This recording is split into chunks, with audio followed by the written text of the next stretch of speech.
దావీదు మహారాజు ఒక మాట గుర్తు చేయాల్సి వస్తుంది. రాజుగా ఉన్నాడు. రాజు అంటే ఎంత ఉన్నతమైన హోదానో, ఎంతమంది మంత్రులో, ఎంతమంది పనివారో, ఎంతమందో ఉంటారు రాజు కింద కదండి. మంత్రులు, పనివాళ్ళు. రాణి కింద చాలా పనికత్తెలు, చెలికత్తెలు చాలా మంది ఉంటారు కదండి. అయితే ఈ రాజు దేవాతి దేవుడిచ్చినటువంటి ఉన్నతమైనటువంటి స్థితిని అనుభవిస్తూ అనుభవిస్తూ అనుభవిస్తూ పరాయి స్త్రీ స్నానం చేస్తుంటే గోడ మీద నుంచి చూసి ఆయన మత్తు ఎక్కిన వాడై ఆ అమ్మాయిని తెప్పించుకొని పాపం చేసి ఒక బిడ్డను కన్నాడు. ఆశ పెంచేసుకున్నాడు ఆ బిడ్డ మీద, ప్రేమ విపరీతం పెంచేసుకున్నాడు ఆ బిడ్డ మీద. నిజమే, ప్రతి కన్న తల్లికి తండ్రికి బిడ్డ మీద ప్రేమ ఉంటుంది సహజంగా, నిజమే. దాన్ని మనం కొనలేము. తక్కువ ప్రేమ, ఎక్కువ ప్రేమ, ఇంతే ప్రేమ, అంతే ప్రేమ అనలేము. సమృద్ధికరమైన ప్రేమే. అయితే ప్రేమ అనేటువంటిది వేరు, ఆశీర్వాదం అనేటువంటిది వేరు. ఏంటండి? ప్రేమ అనేటువంటిది వేరు, ఆశీర్వాదం అనేటువంటిది వేరు. చూడండి, నేను నా బిడ్డను ప్రేమించి నా ఆస్తి ఇచ్చాను అనుకో, అతడేమో తండ్రి ప్రేమించి ఇచ్చిన ఆస్తిని గుర్తెరగక లోకానుసారంగా శరీరానుసారంగా దాన్ని ఉపయోగించాడు అనుకో, మొత్తం అమ్మేసుకుంటాడు, మళ్ళీ రోడ్ల మీద పిచ్చగాడైపోతాడు కదండి.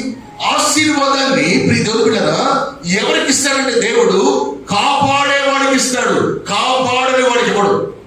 ఈ లోకంలో ఉండేటువంటి మనమైతే ఆశీర్వాదాన్ని వాడు కాపాడుకున్నా కాపాడుకోకపోయినా ఇచ్చేస్తాం.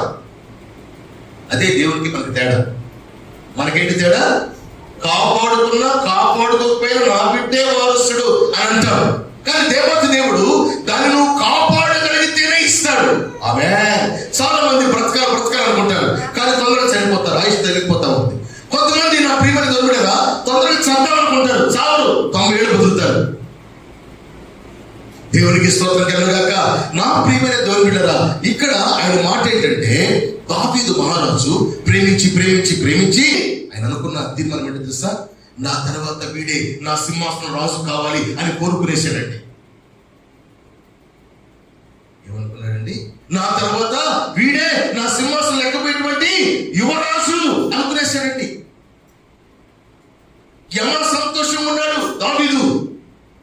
ఆయన ప్రతిరోజు ఉండే సంతోషం కంటే బిడ్డ పుట్టిన తర్వాత, బిడ్డని ప్రేమించిన ప్రేమ తర్వాత, ఒక తీర్మానం బిడ్డ పక్షంగా చేసుకున్న తర్వాత ఇంకా ఎక్కువ సంతోషంతో ఆనందంతో నాట్యమాడుతున్నట్టుగా కనబడుతున్నాడు ప్రజలకి. అప్పుడు అక్కడ ఉండేటువంటి చాలా మంది వచ్చి, రాజా నీలో ఎన్నడూ చూడని సంతోషము మేము ఇప్పుడు చూస్తుంటిమి, కారణమేమి అని అన్నారంట. నేను ఎప్పుడు సంతోషంగా ఉంటాను రా, ఏంటి మీరు ఇలా అంటారు? నేను ఎప్పుడు సంతోషంగా ఉంటా ఏంటలా అంటారు? లేదు రాజా, నీవు రోజు సంతోషంగా ఉంటావు నాకు తెలుసు, కానీ ఇప్పుడు ఉండే సంతోషము రోజు ఉండు దానికంటే అధికమైనదిగా ఉన్నది. కారణం ఏమగును? నా తర్వాత నా కొడుకే రాజు. ఏంటి అది విషయం, కానీ దేవుని చిత్తం కాదు. దేవునికి స్తోత్రం, హల్లెలూయా. ఎందుకు తెలుసా? దేవుడు పరిశుద్ధుడు, దేవుని ప్రణాళికలు పరిశుద్ధమైనవి, దేవుని ఆలోచనలు పరిశుద్ధమైనవి, దేవుని సాహస కార్యాలు పరిశుద్ధమైనవి, దేవుని యొక్క ఉన్నతమైనటువంటి సాహస కార్యములు, దేవుని ప్రణాళికలు, దేవుని యొక్క సమస్తము కూడా మనిషి హృదయంలో పుట్టేటువంటివి కానే కాదు. ఆయన హృదయంలో పుట్టేటువంటివి శ్రేష్టమైనవి, ఘనమైనవి, హెచ్చైనవి, ఉన్నతమైనవి, ఊహా జనకానికి అందరివి, మనిషి జ్ఞానములకు చాలనివి.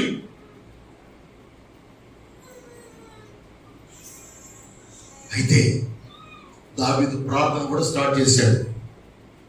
చేసిన పాపం మర్చిపోయాడు. బిడ్డను ప్రేమించేటువంటి ప్రేమ సరే, కన్న ప్రేమ ఓకే, తీర్మానం చేసుకున్నాడు రాజుగా చేయాలనుకొని. అక్కడ దేవుడు కొంచెం ఆలోచిస్తున్నాడు. ఏంటి, ఈ దావీదు గొర్రెలు కాచుకునేవాడిగా ఉన్నప్పుడు నేను ఈ దావీదును రాజుగా చేసిన విషయం మర్చిపోయాడు. అంటే దేవునికి రాజుగా తన ప్రజలను కాపాడేవాళ్ళు, రాజుగా కావాల్సిన వాళ్ళు ఎవరు? గొర్రెలు కాచుకునేవాడు కాదండి, యథార్థమైన హృదయం కలిగిన వారు కావాలి. ఆమేన్. కొరత పొదువ లేని హృదయం కలిగిన వారు కావాలి, పరిశుద్ధమైన హృదయం కలిగిన వారు కావాలి, యథార్థమైన హృదయం కలిగిన వారికి కావాలి.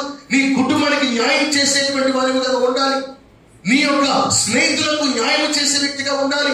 నీకు ప్రాణము జీవము ఇచ్చిన దేవుని దృష్టికి యోగ్యమైనటువంటి, కొరత లేనటువంటి, కుదువు లేనటువంటి జీవితం జీవించే వ్యక్తిగా నీవు ఉండాలి.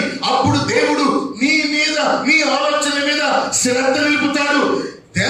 దేవుడు ఆ దావీదు మీద శ్రద్ధ నిలుపుటకు ఆయన ప్రవర్తన మంచిది. తండ్రికి లోబడిన వాడు, తల్లికి లోబడిన వాడు, తన అన్నలకు లోబడిన వాడు, ఇంటిలో ఏ బాధ్యత అప్పగించిన బాధ్యతను క్రమముగా నెరవేర్చేవాడు. కనుక దేవుడు శ్రద్ధ నిలిపి ఈ గొర్రెలు కాచుకున్న స్థితిలో నీవు ఉండకూడదయ్యా.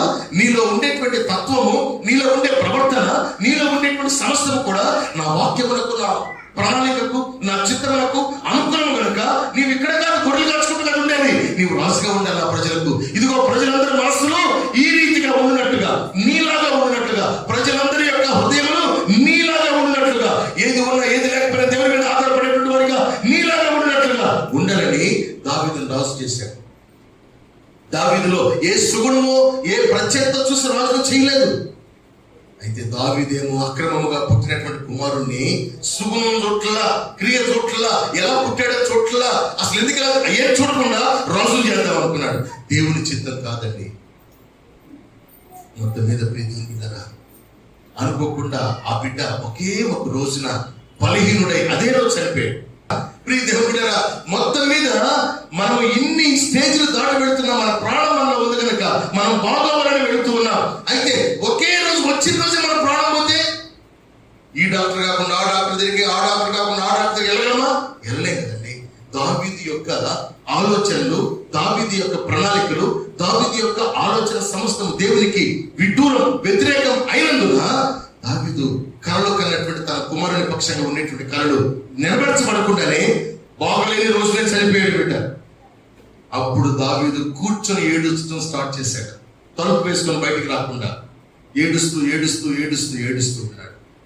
ఏడ్చి ఏడ్చి ఏడ్చి ఏడ్చి ఏడ్చి ఏడ్చి ఏడ్చి ఏడ్చి ఏడవగా అప్పుడు గుర్తొచ్చింది, అసలు ఎందుకు పుట్టాడు, వాడు ఎందుకు సచ్చాడు, నేను ఎందుకు ఏడుస్తున్నా, వాడు ఎందుకు పుట్టాడు, ఎందుకు సచ్చాడు, నేను ఎందుకు ఏడుస్తున్నా, వాడు ఎందుకు పుట్టాడు, ఎందుకు సచ్చాడు, నేను ఎందుకు ఏడుస్తున్నా అని ఏడ్చి ఏడ్చి ఏడ్చి ఏడ్చి ఏడ్చిన తర్వాత ఈ విషయం గుర్తొచ్చింది. గుర్తొచ్చిన తర్వాత నేను పాపము చేసినందువల్ల ఇలా జరిగిందని అర్థమైంది. దేవునికి స్తోత్రం. ప్రభు పరిశుద్ధ గ్రంథంలో దాపరికం లేకుండా ఆయన ఒక విషయాన్ని తెలియపరిచాడు. ఏంటో తెలుసా? దాపరికం లేకుండా తెలియపరిచింది, పాపము వలన వస్తు జీతము మరణం. అందుకే ఈ వాక్యం సెలవిస్తుంది, మీరు ఇక్కడి కూడి నన్ను స్తుతించుట మీకు శిక్షావిధికి కారణము కాకుండా ఉండాలి. ఆమేన్.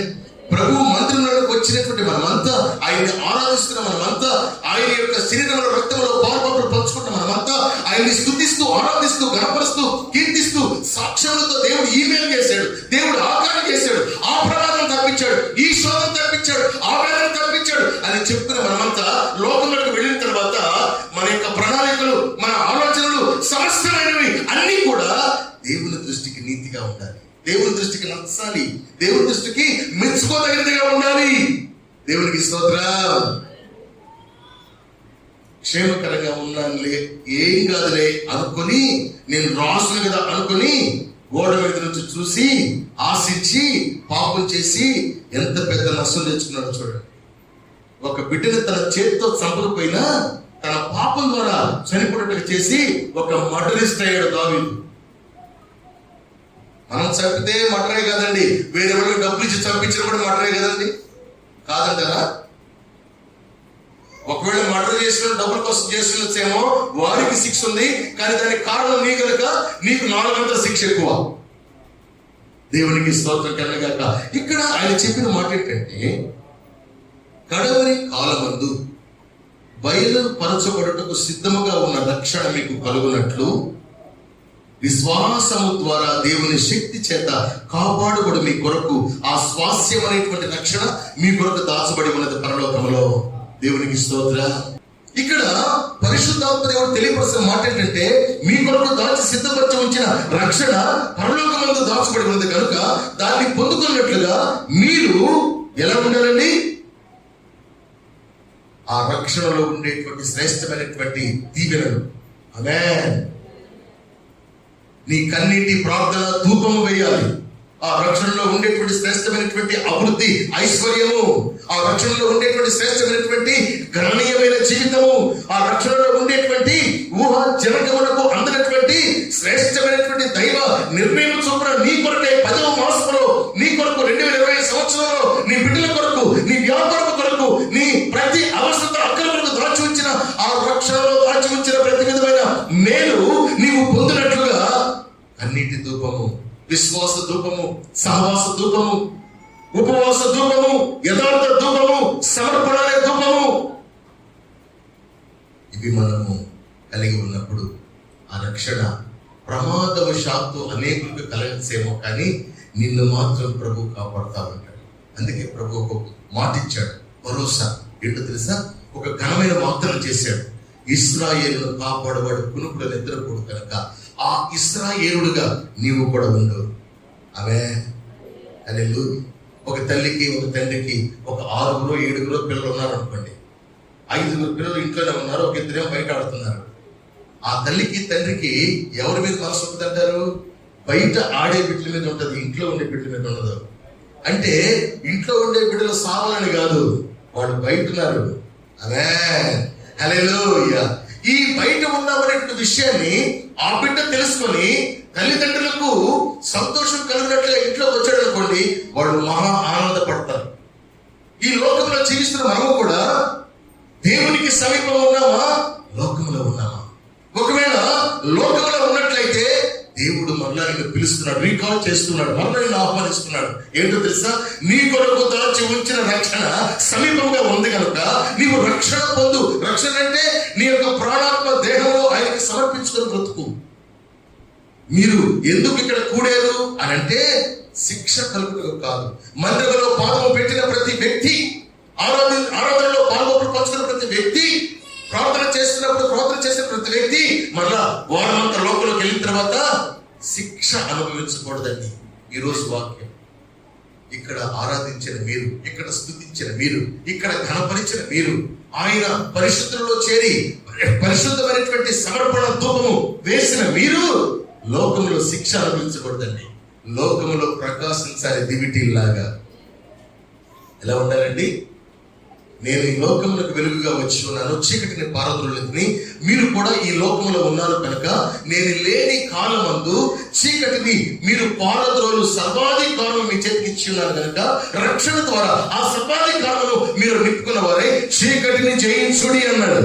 హల్లెలూయా, హల్లెలూయా. చీకటి అంటే ప్రమాదం చేయించాలి, చీకటి అంటే పాపము చేయించాలి, చీకటి అంటే అవివేకం చేయించాలి, చీకటి అంటే మూర్ఖత్వం చేయించాలి, చీకటి అంటే అబద్ధాలు చేయించాలి, చీకటి అంటే మోసం చేయించాలి, చీకటి అంటే ఇవన్నీ చీకటే. ఈ విశ్వాస జీవితంలో ఇక్కడ కూడుతున్న మనము శిక్షావిధికి కారకులు కాకుండా ఈ విశ్వాస జీవితంలో నేను ప్రభు మందిరంలో ఆరాధించినందున ఈ లోకంలో ఉండేటువంటి చీకటి నా ప్రభు పారద్రోలాడు కనుక, ఆ పారద్రోలబడినటువంటి రక్షణ నాకు ఇచ్చినాడు కనుక నేను కూడా ఈ లోకంలో చీకటిని జయించినాను కనుక వ్యాపారంలో సమృద్ధిని పొందుతుంటిని, కనుక కుటుంబంలో సంతోషించుతుంటిని, కనుక సంఘంలో సాక్షిగా నిలిచితిని, కనుక లోకంలో ఉండేటువంటి వారికి మాదిరికరంగా ప్రకాశించిందిని అని చెప్పి సాక్ష్యం అనుకున్నారు. అందుకు మనం ఇక్కడ కూడుతున్నాం, రొట్టె విరుస్తున్నాం. అందుకు ప్రభు బల్లారాధనలో ఆయన రక్తమును శరీరమును జ్ఞాపకం చేసుకుని పురస్కరించుకుంటూ అవి తీసుకుంటూ ఉన్నాం. తమాషాకి సరదా కాదండి.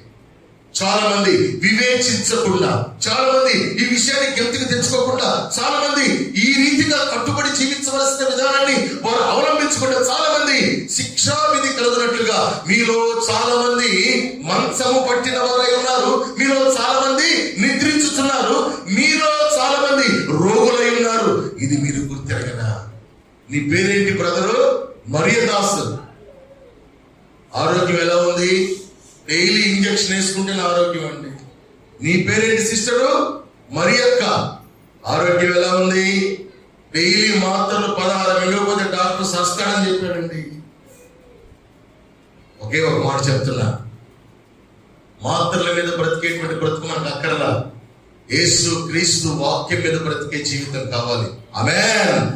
డబ్బు సంపాదించిన డబ్బుతో 1000 రూపాయల మాత్రలు ఇంజక్షన్స్ కొని దాని మీద బ్రతకక్కర్లేదు. మనం బ్రతికే బ్రతుకు ఒకవేళ ఎక్కువ సంవత్సరాలు కాకుండా తక్కువ సంవత్సరాలైనా నీతిగా, న్యాయముగా, యథార్థముగా, పరిశుద్ధముగా జయించిన వారిగా, కీడును మనము జయించి ఓడించిన వారిగా, ఆరోగ్యవంతులుగా, పరిశుద్ధులుగా, కళంకం లేని వారిగా తక్కువ సమయం జీవించి మరణించడం గ్రేట్. ఆమేన్. హల్లెలూయా. చాలా మంది కష్టపడి సంపాదించి దాన్నంతా గంటన్నరలో మొత్తం కాజేసేసి అనారోగ్యం తెచ్చుకొని ఇంట్లో ఉండేటువంటి వాడికి మనశ్శాంతి లేకుండా ఆ మరీదాసు అక్కడ ఉంటాడే, తాగుబోతు మరీదాసు అనిపించుకుంటా, మిమ్మల్ని బట్టి నా నామము అన్య జనులలో దూషించబడుటకు కారణము కాకుండానట్లుగా మీరు పరిశుద్ధులై ఉండండి అన్నాడు. దేవునికి స్తోత్రం కలుగుగాక. నా ప్రియ దైవజనమా, ఈ పరిశుద్ధమైన విశ్వాస దినాన మనం ఇక్కడ చేరి కూడుట శిక్ష విధికి కారణం కాకున్నట్లు మనము ఈ లోకంలో యేసు ప్రభు అన్నింటినీ జయించినట్లు, యేసు ప్రభుని వెంబడించిన శిష్యులు అన్నింటినీ జయించినట్లు, ఆ యొక్క అపోస్తలులు పరిచయం చేస్తున్నప్పుడు వారికి సహకరించినటువంటి ఆ యొక్క శిష్య బృందమే కానీ, స్త్రీల శిష్య బృందమే కానీ, ప్రవక్తలే కానీ ఈ లోకమును జయించినట్లు నీవు నేను ఈ లోకంలో మిగిలిపోవాలి దేవునికి సాక్షిగా. హల్లెలూయా, హల్లెలూయా. మనల్ని చూసి ఆయన మురిసిపోవాలి. పరిశుద్ధులు చూసి ప్రభు మురిసిపోతాడు, పాపులను చూసి కన్నీరు కారుస్తాడు. పాపులను చూసి కన్నీరు కారుస్తాడు. ఈ బిడ్డ ఇంకా రక్షణ పొందలేదు, ప్రమాదం వస్తే ఆ బిడ్డ శరీరము, ప్రాణము, ఆత్మ అగ్నిగుండానికి ఆహుతవుతుంది కదా అని దుఃఖపడుతూ ఉంటాడు, సంఘానికి ఆకర్షిస్తూ ఉంటాడు, అనేక విషయాలు గుర్తు చేస్తూ ఉంటాడు, జాగ్రత్త అంటాడు, చిన్న సమస్యలు వచ్చినప్పుడు నన్ను వెంబడించు అంటాడు. కానీ నీవు పరిశుద్ధునిగా ఉన్నట్లయితే, నీవు ఆయన శరీరం రక్తంలో పాల్గొని పంచుకునేటువంటి ఆయన ప్రియ కుమార్తెగా, కుమారునిగా, విశ్వాసిగా, స్థిరమైన హృదయము, స్థిరమైన మనస్సు, స్థిరమైన సమర్పణ కలిగిన వ్యక్తిగా నీవు ఉండటం ఇష్టపడినట్లయితే, ఆయన దాచి ఉంచిన ప్రతి మేలు, ప్రతి ఐశ్వర్యము, ప్రతి జ్ఞానము, ప్రతి దీవెన నీకు అలంకరింప చేస్తా. ఆమేన్ చెప్దాం. ఇంకోసారి చెప్దాం.